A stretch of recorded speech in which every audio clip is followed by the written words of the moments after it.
Dans cette vidéo, j'explique la leçon du courant électrique alternatif sinusoïdal. L'oscilloscope. Les parties principales de cet appareil sont l'écran, contient des divisions. Chaque division représente un carreau. Deux axes. Axe vertical de tension et axe horizontal du temps. Le bouton de la sensibilité verticale qui permet de choisir l'échelle pour l'axe de tension. Le bouton de la sensibilité horizontale ou de durée de balayage qui permet de choisir l'échelle pour l'axe du temps. Deux bornes, entrée et marque. Curseur pour déterminer, pour choisir le mode qui convient, c'est-à-dire le mode alternatif ou le mode continu, comme le sélecteur d'un multimètre. Le bouton marche-arrêt et il y a des autres boutons. Cet oscilloscope a deux entrées, X et Y.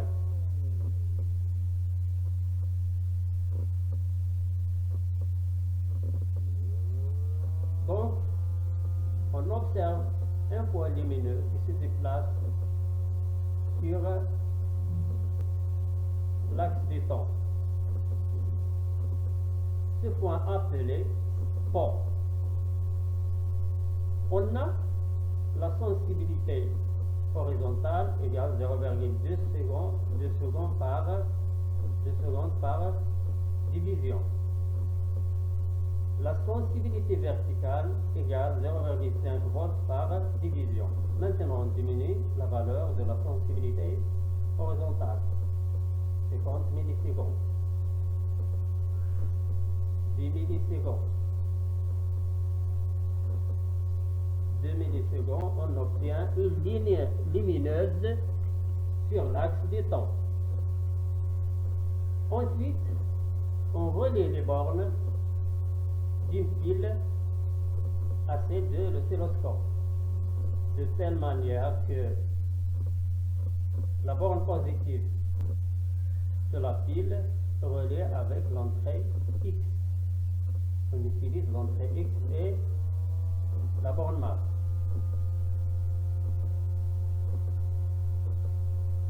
Le curseur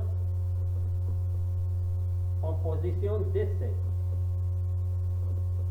On observe une droite lumineuse, une droite lumineuse parallèle à l'axe du temps. Donc la courbe, cette courbe appelée oscillogramme. Donc toute courbe affichée sur l'écran d'un oscilloscope appelé oscillogramme. Donc cet oscillogramme est parallèle à l'axe du temps. Ce qui explique que la tension aux bornes de la pile a une valeur constante. Donc on détermine la valeur de la tension au bord de la pile. Donc on calcule le nombre de divisions verticales entre l'axe du temps et l'oscillogramme. 1, 2, 3. Fois la valeur de la sensibilité verticale. 3 fois 0,5 volts par division. Donc la tension aux bornes de la pile égale 1,5 volts. L'oscilloscope permet de mesurer la tension aux bornes d'un dipôle et de visualiser les variations de cette tension au cours du temps. Donc, lorsqu'on obtient un oscillogramme qui est une droite parallèle à l'axe du temps, c'est-à-dire que la tension au bord du dipôle est continue et ne varie pas au cours du temps. Maintenant, on inverse le branchement de la pile au bord de l'oscilloscope. L'oscillogramme est en bas de l'axe du temps. Et toujours, la tension au bord de la pile reste constante. Elle est continue, ne varie pas.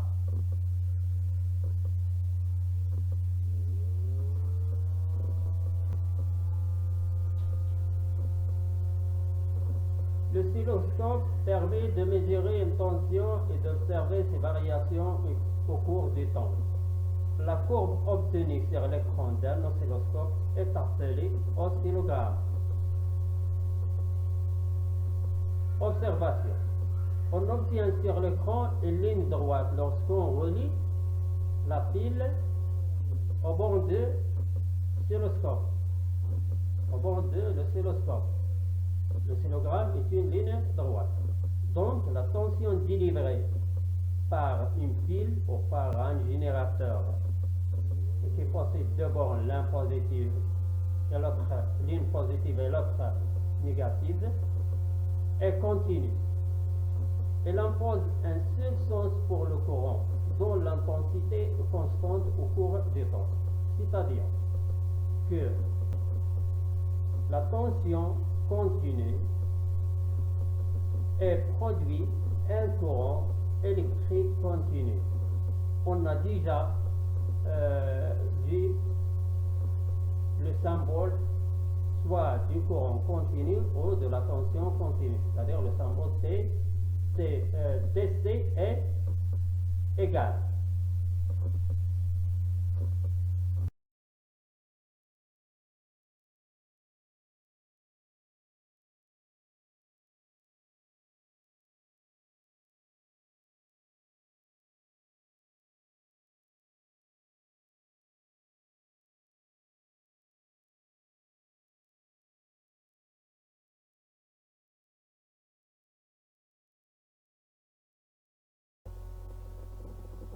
On réalise l'expérience suivante, on relie les bornes d'un générateur de basse fréquence à celle de l'oscilloscope.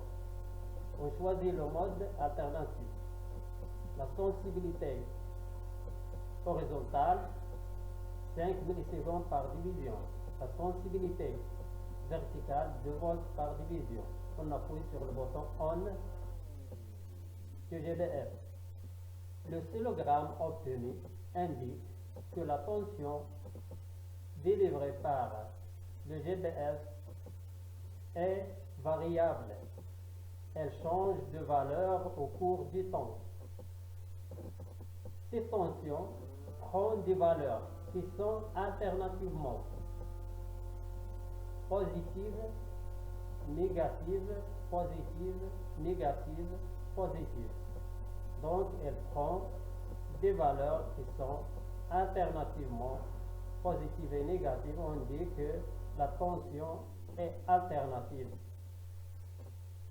Cette tension est constituée par la répétition du même motif élémentaire.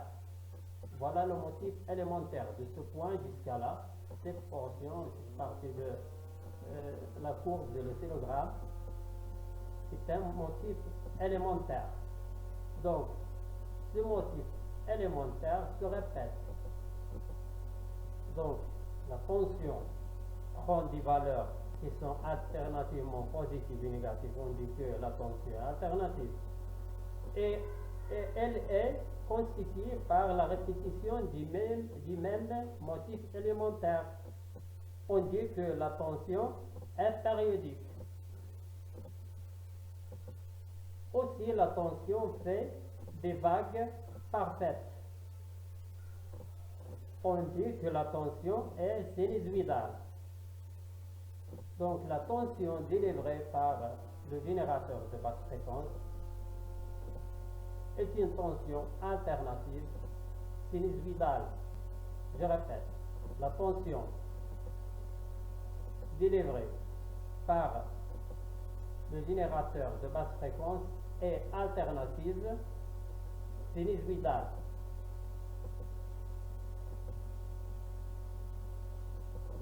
Le oscillogramme obtenu indique que la tension délivrée par le GPS est variable, elle change de valeur au cours du temps.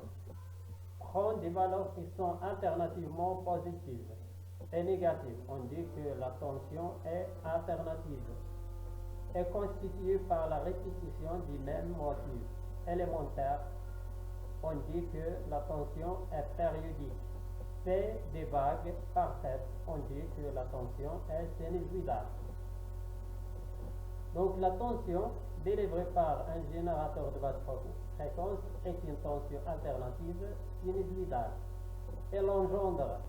Elle produit un courant électrique alternatif sinusoïdal de symbole ACO.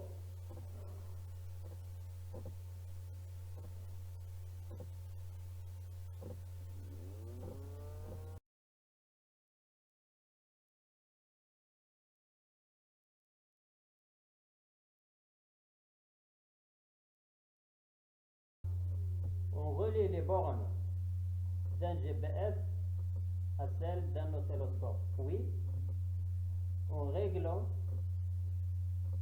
la sensibilité verticale à 2 volts par division et la sensibilité horizontale à 5 millisecondes par division. On obtient le oscillogramme affiché sur l'écran, ce qui explique que cette tension aux bornes du GPS est une tension alternative sinusoïdale. Puis, on relie les bornes d'un voltmètre en position alternative, c'est-à-dire mode alternatif. Aux bornes, on relie les bornes du voltmètre à celles du GPS. Donc, quelles sont les caractéristiques d'une tension alternative sinusoïdale? Donc voilà le oscillogramme précédent. Donc on met des points sur la courbe, sur le oscillogramme. Donc A ou B correspond à la valeur maximale de la tension alternative sinusoïdale. Donc cette valeur se mesure à l'aide de l'oscilloscope. On calcule avec une relation mathématique, la relation suivante. UM égale SV fois Y. UM, c'est le symbole de la valeur maximale de la tension alternative sinusoïdale. SV, c'est la sensibilité verticale. Y, le nombre de divisions verticales. Donc le nombre de divisions entre C et A, c'est-à-dire à partir de l'axe des temps vers le haut. Donc on obtient 3, 1, 2, 3 divisions. 3 fois 2, c'est la valeur de la sensibilité verticale. 3 fois 2 égale 6 volts. Donc la valeur maximale ou la tension maximale de cette tension alternative sinusoïdale est égale 6 volts. Quelle est la durée qui sépare deux valeurs égales de la tension consécutive? Deux valeurs consécutives. Donc on a en A et B, on a la même valeur de la tension, c'est la valeur maximale. Ce sont deux valeurs consécutives et sont égales. Dans ce point, la tension égale 0 volt. Et ici, aussi 0 volt. Donc les points de l'intersection entre le oscillogramme et l'axe des temps, toujours la valeur de la tension égale 0 volt. Mais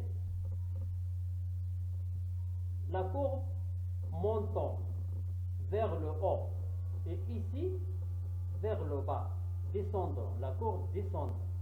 Donc valeur se répète, la valeur 0 volt se répète dans ce point.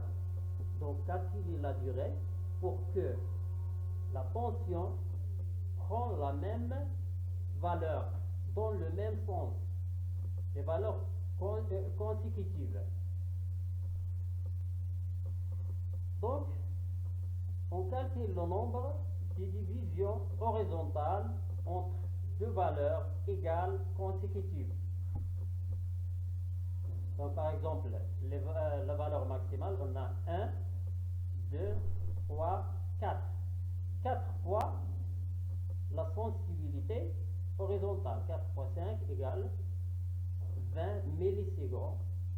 Puis, on convertit cette valeur, on trouve 0,02 secondes. Maintenant, la durée entre cette valeur est ici, entre les deux points. Donc, on a 4 divisions horizontales fois 5 millisecondes. Donc, la durée, cette durée, appelée la période. Donc, la période de la tension alternative sinusoïdale, notée T, le symbole c'est T, et la durée en secondes séparant deux passages consécutifs de celle-ci, c'est-à-dire de la tension alternative sinusoïdale, par une même valeur, avec le même sens de variation. Donc T égale la valeur de la sensibilité horizontale fois X. X c'est le nombre de divisions horizontales. On trouve que T égale 0,02 secondes.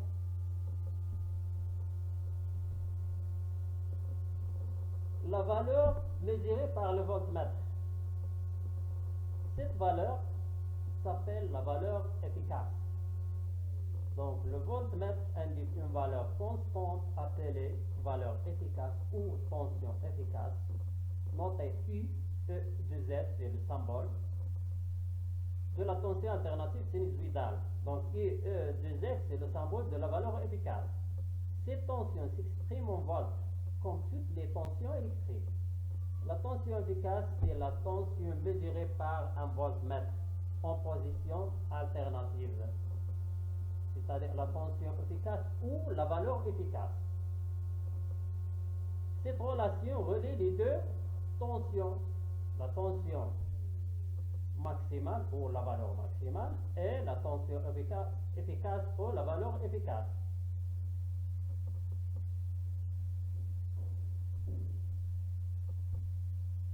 La fréquence.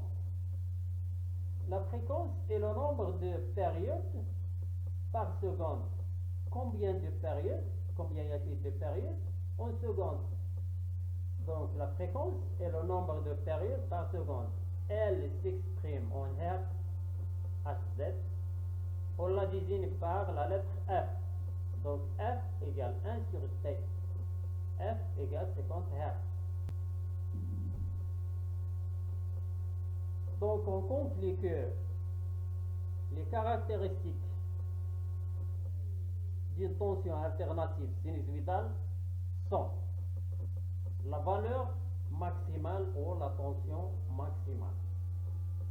Se mesure à l'aide de l'oscilloscope. La valeur efficace ou la tension efficace se mesure à l'aide d'un voltmètre en position alternative. La période se mesure à l'aide de l'oscilloscope et la fréquence aussi se mesure à l'aide de cet appareil.